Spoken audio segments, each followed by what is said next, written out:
¿Qué tal, mis queridos hermanos y hermanas de nuestro ministerio La Antorcha Profética y de esta verdad presente? Sean todos bienvenidos y hoy tenemos un tema interesante para estudiar en esta vigilia, en este estudio. Jesús viene en esta generación. Así es, así lo dice la palabra, así lo vamos a estudiar y así nos vamos a gozar en esta tarde de hoy. Vamos a hacer la introducción y que el Señor nos bendiga. Vamos a orar. Bondadoso Padre, te pedimos que nos perdone nuestros pecados en esta hora si hemos cometido errores o rebeliones. Y que por tu palabra nos ilumines el entendimiento de los versículos de esta verdad tan solemne. En el nombre de Jesús. Amén.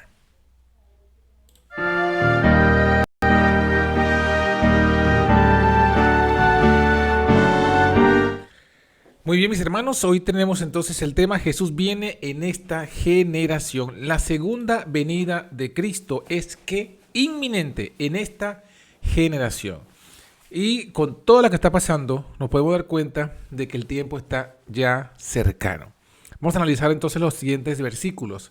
Primero, la primera gran verdad. Jesús dijo que vendría por segunda vez ¿a qué?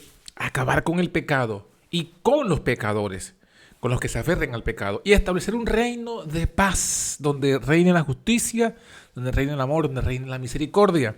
Está en Mateo 25:31, está en Daniel 2:44 y está en Daniel 7, capítulo 7, versículos 13 y 14. Vamos a leer solamente uno, Daniel 2:44. En los días de estos reyes, levantará el Dios del cielo un reino que nunca jamás se corromperá. No será dejado a otro pueblo este reino, el cual desmenuzará y consumirá todos estos reinos, y él permanecerá para siempre. Ahí tenemos, en los días de estos reyes, Dios levantará su reino. ¿Qué más dijo Jesús? Sin embargo, aunque Jesús dijo eso, que en esos días se levantaría su reino, sin embargo dijo que nadie sabría cuáles son esos días. Nadie sabría la fecha exacta de esos días, de ese momento, de cuando el Señor venga por segunda vez a establecer su reino. Mateo 24:36 dijo Jesús, el día y la hora nadie sabe, ni los ángeles, sino solamente mi Padre. Lo repitió en Mateo 24:42, 44, 50 y 25:13. En Marcos 13:32 lo dijo de esta otra forma, de aquel día y de la hora nadie sabe, ni aun los ángeles que están en el cielo, ni el Hijo, solo el Padre. Una gran verdad que solo sabe el Padre, lo ha reservado para sí mismo. El Lucas 12:39, si el padre de familia supiera a qué hora había de venir el ladrón, velaría y no dejaría minar su casa. Vosotros pues, dice Jesús, estad apercibidos, porque a la hora que no pensáis, no tengo este versículo, a la hora que no pienses, el Hijo del Hombre vendrá. O sea, que cuando vendrá el Hijo del Hombre, en una hora que nadie va a pensar.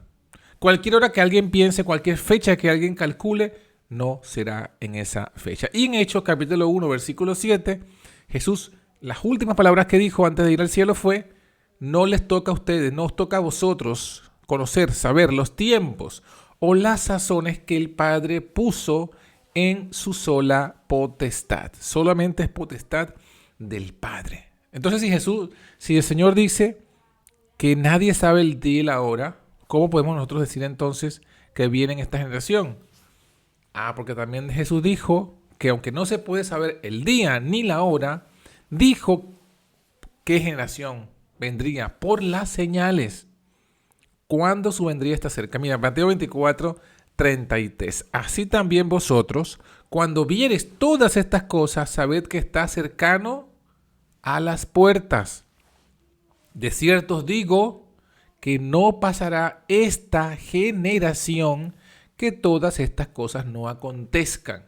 Jesús está diciendo que no pasaría esa generación. Aunque no se sabe el día y la hora, sí podemos saber la generación en la cual no pasarían, no morirían, sin que vieran con sus propios ojos la segunda venida de Cristo. Ese es el tema que vamos a estudiar hoy con profundidad. Bueno, Según este versículo, según Jesús en este evangelio de Mateo y en los otros evangelios, ¿cuándo comenzaría esta última generación? ¿Cuándo? Bueno, según cuando todas las cosas que menciona antes se hicieran, cuando vieres hacerse estas cosas, dijo Jesús. ¿Qué cosas son? Bueno, hay 3 puntos claves que se mencionan tanto en Mateo como en Marcos como en Lucas. Primera cosa que debía suceder, las señales del cielo, Mateo 24, 29. Segunda cosa, solo lo menciona Lucas, después de la confusión de las ondas del mar. Lucas 21, 25 al 32. Y según el texto con el que iniciamos, un tercer elemento se añade de la generación de esos días en que vendría Jesús, es después de la unión de los reyes europeos, en los días de estos reyes. Daniel 2 habla de una estatua, cabeza de oro que es Babilonia, pecho de plata que es Medo-Persia, vientre de bronce que es Grecia, piernas de hierro que es Roma, dedos de hierro con barro cocido que representa a Roma dividida. Los dedos, Roma dividida. El barro cocido intenta unirlo, que es lo que dice la profecía. Entonces no se van a volver a fusionar, pero Daniel 2 dice que, 43 dice que se unirían por alianzas humanas. Y es en los días de esa alianza cuando el Hijo del Hombre levantaría su reino. Entonces quiere decir, en los días, en la generación de la unión de los reyes europeos. Vamos a ir entonces a cada uno de estos 3 cumplimientos para ver en cuál de ellos nos encontramos. La primera señal, las señales del cielo, se cumplen entre 1780 y 1833, cuando sucede el famoso día oscuro. Y la luna también se vuelve sangre, según profetizó Jesús en Mateo 24, 29. Y la caída de las estrellas ocurre en 1833.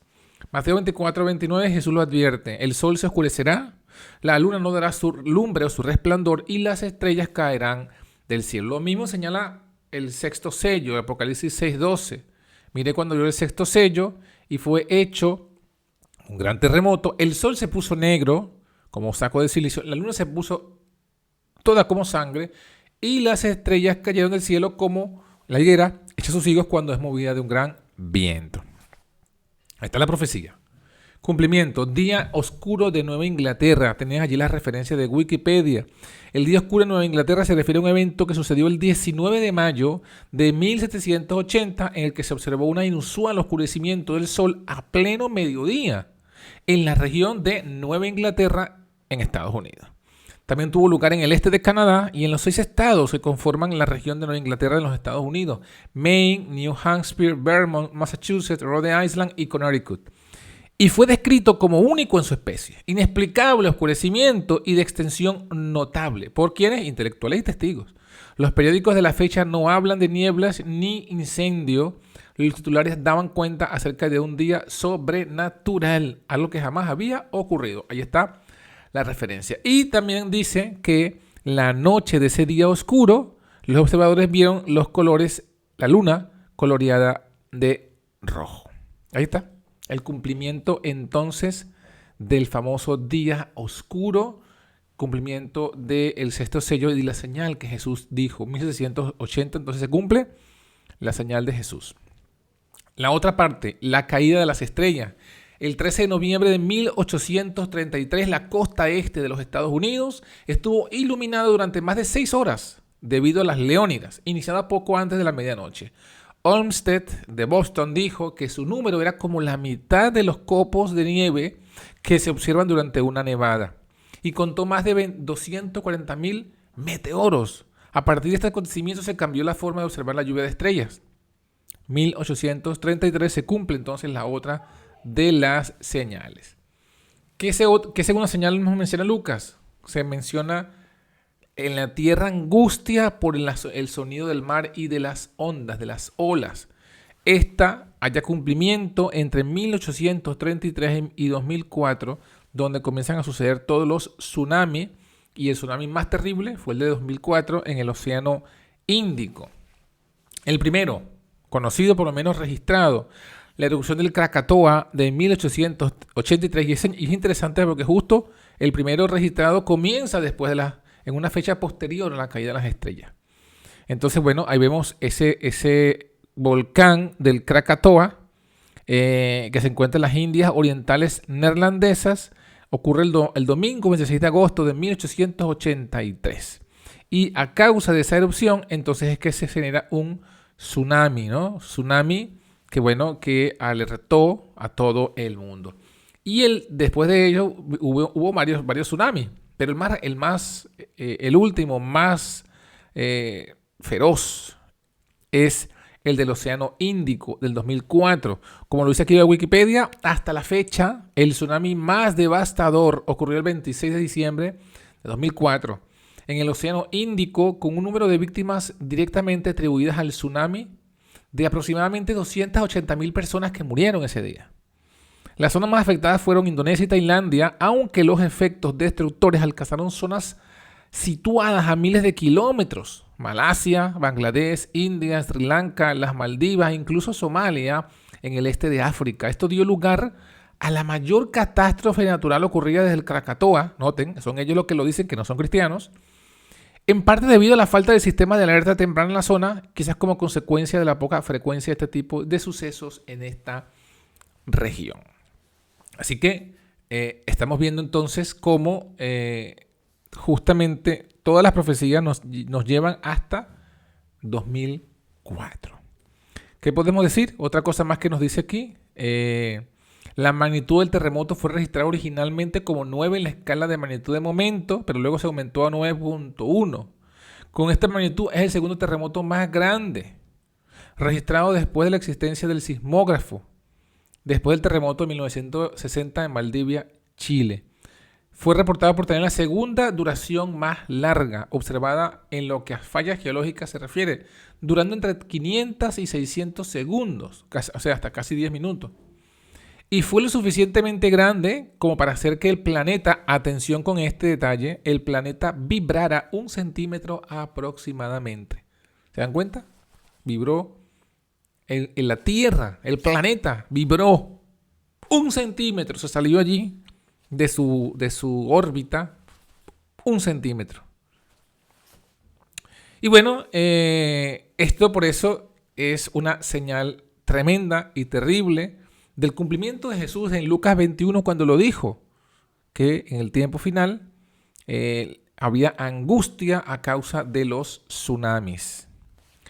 Muy bien, la tercera señal que ya mencionamos, que ya explicamos, es la de Daniel 2:43, que también hay su cumplimiento en este mismo periodo de 2002 hasta el 2007, incluido 2004, y es cuando se establece en la Unión Europea. Daniel 2:43 vimos, o ya lo mencionamos, que los dedos de la estatua se refiere, el mismo ángel, el mismo profeta se le dio la explicación, esta explicación se la da a Nabucodonosor, y que estos dedos, que era Roma dividida, que llegó a ser Europa, que estaría dividida, que no se iban a fusionar, sin embargo, dice allí el versículo, se unirían por alianzas humanas. No por conquista, no por rendición, sino por alianza. No se pegarían el uno con el otro, o sea, conservarían su individualidad, los fragmentos, pero estarían pegados con alianzas humanas. Y es en esos días de esos reyes aliados por alianzas humanas cuando el Dios del cielo levanta su reino. ¿Cuándo ocurre que Europa se une por alianzas humanas? Bueno, la llegada del euro. Aquí lo tenemos en noticia del lunes 31 de diciembre del 2001. Dice, la llegada del euro marca el mayor cambio de moneda de la historia. Y así comienza la famosa Unión Europea, los restos del Imperio Romano que se dividió, que se convirtieron en reinos, que hubo intentos por muchos tiempos en el pasado, Carlomagno, Hitler, Napoleón, etcétera, de fusionar toda Europa bajo un mismo frontera, una sola frontera, un mismo gobierno, y no se pudo porque la profecía dijo que no se pegarían, pero dijo que sí se mezclarían por alianzas humanas, se unirían por alianzas humanas, y es lo que ha acontecido, y nunca ha acontecido esto sino a partir del 2002. Cumplimiento de la profecía, de las palabras pues de Jesucristo. El Tratado de Lisboa, que es, digamos, fue firmado el 13 de diciembre del 2007 para reforzar la Unión Europea. Entra en vigor el 1 de diciembre del 2009. ¿Y de qué va? Con este tratado de Lisboa se le da personería jurídica a la Unión Europea, que no la tenía. Antes era solamente una unión económica a partir del 2002. Pero en el 2009, o en 2007 y 2009, sería entonces una entidad jurídica y, se convierte pues en lo que sería la Unión Europea. Fue firmado por los Estados miembros de la Unión Europea el 13 de diciembre de 2007, entró en vigor, como ya dijimos, el 1 de diciembre del 2009. Ahí lo tenemos. Los reyes unidos por alianzas humanas, pero no mezclados, no fusionados el uno con el otro. ¿Qué conclusión nos lleva a esto? Bueno, desde el 2002, continuando en el 2004 y reforzándose en el 2007, comienza la última generación. Porque Jesús dijo que cuando estas cosas se cumplan, no pasaría esa generación que viera esas señales cumplidas. ¿Cuáles señales? Las que hemos mencionado: el sol, la luna, las estrellas, las ondas del mar y los reyes aliados. Con esas señales conforma la última generación. O sea que desde el 2002 en adelante estamos en la última generación. La generación que va a ver la segunda venida de Cristo. La segunda venida de Cristo. Somos esa generación que vamos a ver la segunda venida de Cristo con nuestros propios ojos, sin ir al descanso. Verla y pasar de vida en vida a la vida eterna. Así que esto es maravilloso. Esto es de suprema alegría. En este tiempo que estamos viviendo vendrá nuestro Salvador. Bueno, para profundizar, para entender un poco más, ¿cuánto dura una generación? Bueno, según Números 32:13, aquella famosa experiencia del pueblo de Israel en el desierto, cuando cometen ese pecado de murmuración y que el Señor ya no tolera más su murmuración y su queja, dice Números 32:13, el furor de Jehová se encendió en Israel y les hizo andar errantes. ¿Cuánto tiempo? Lean, 40 años. Por el desierto, dice, hasta que fue acabada toda aquella generación que había hecho mal delante de Jehová. En Deuteronomio 2:14 se repite esta misma historia y dice, los días que anduvimos en Cades Barnea hasta que pasamos el arroyo de Zered fueron 38 años, hasta que se acabó toda la generación de los hombres de guerra de medio campo como Jehová les había jurado. Entonces, que una generación pase, la expresión pase esta generación, significa que todos mueran, Y eso, según estos versículos, toma 40 años. Para que una generación pase y se levante otra generación, pasan 40 años. Así que cuando Jesús dice, no pasará esta generación, está diciendo, no pasarán 40 años, porque en 40 años una generación pasa. No pasará esta generación, no pasarán 40 años hasta que Jesús venga. No está diciendo, no estamos hablando aquí de fechas, aquí no está hablando de fechas, sino que nos está diciendo una certeza, un grupo de personas que serían testigos. Cuando veis todas estas cosas, conocer que está cerca las puertas. No pasará esta generación. ¿Cuál generación? La generación que vio cumplido el sol, la luna y las estrellas, las ondas de los tsunamis y el establecimiento de los reyes de hierro pegados por barro, por alianzas humanas. No pasaría esa generación. Usted y yo somos testigos de esto, testigos de esas cosas que se han cumplido. Y por tanto somos esa generación que no pasará, que no va a pasar. Que no va a pasar porque no alcanzarán a pasar 40 años. En 40 años pasaríamos nosotros. Pero no va a pasar esa cantidad de tiempo para que nosotros no pasemos para que se cumpla la palabra de nuestro Señor Jesucristo. Cristo anuncia las señales de su venida, dice el deseado de toda la gente. Declara que podemos saber cuándo está cerca, aún a las puertas. Dice de aquellos que vean estas señales. ¿Se dan cuenta? El deseado de toda la gente confirma que esa expresión se refiere a los que vieron esas señales cumplidas. No pasará esta generación que todas estas cosas no acontezcan. Estas señales han aparecido. Podemos saber con seguridad que la venida del Señor está cercana. El cielo y la tierra pasarán, dice, pero mis palabras no pasarán. Desea toda la gente, página 585, párrafo 3. Así que esto reafirma lo que venimos pues diciendo. También nos advierte Elena de White, y no Elena de White, el espíritu que estaba en ella, acerca de querer ser más preciso en saber la fecha exacta.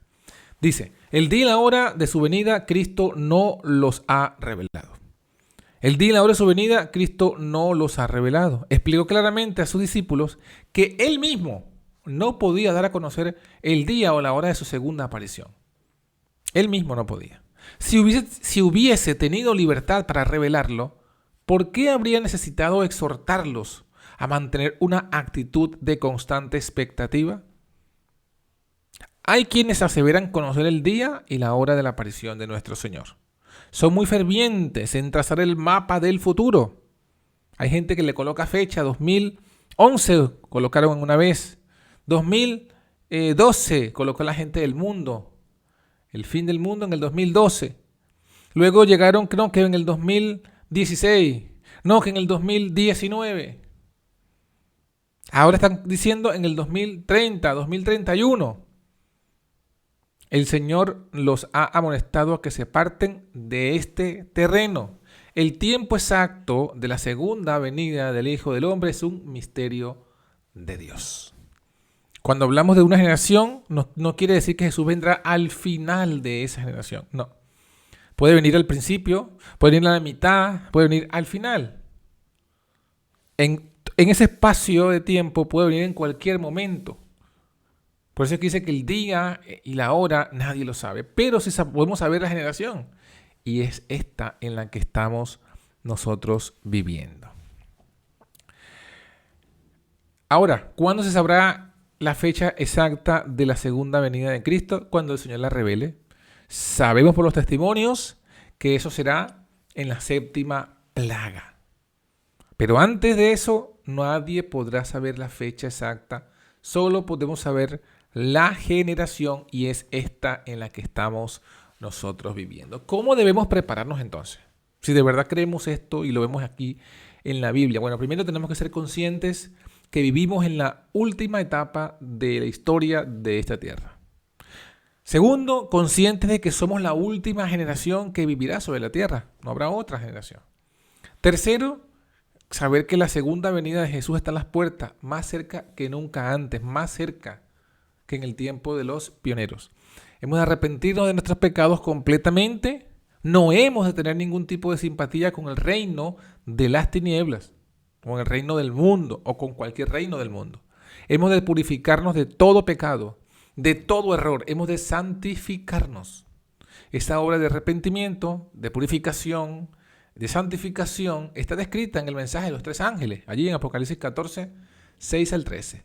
Es el mensaje del ángel de Apocalipsis 18. Esa es la preparación.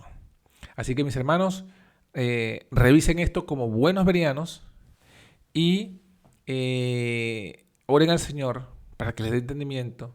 Y cuando el Señor les dé el entendimiento y les confirme, además de gozarse, preparémonos, prediquémoslo y esperémoslo, porque Jesús viene pronto, muy pronto, viene en esta última generación. Que Dios les bendiga y les acompañe, mis queridos hermanos.